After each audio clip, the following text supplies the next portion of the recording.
Hey everybody, Gabriel Kevin here again. Pick your poison. You pick this poison.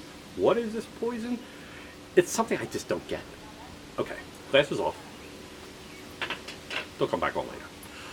I don't get this. And I worked in the service industry before, and I see people do this all the time. And if anybody can explain this to me, the rationale of this in a restaurant or a bar, why people do this.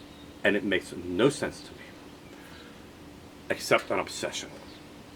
I know it's going to be really stupidly simple, but why?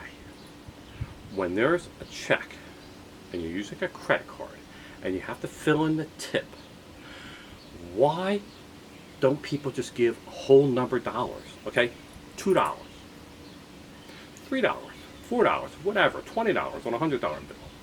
No. Do you ever see anybody, and maybe you do it, I'm sure somebody out there does it, you round it up.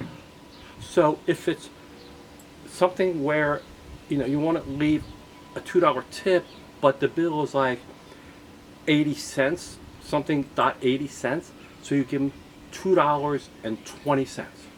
So it rounds up to a whole number for the total of the bill.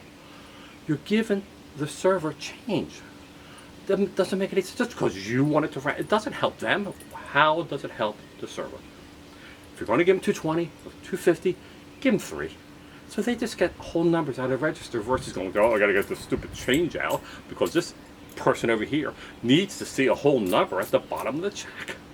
Okay, this is a quick one.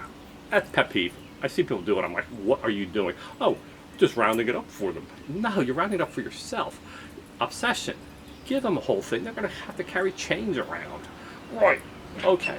Comments, please. Anybody. Give me a good rationale for that. You're on.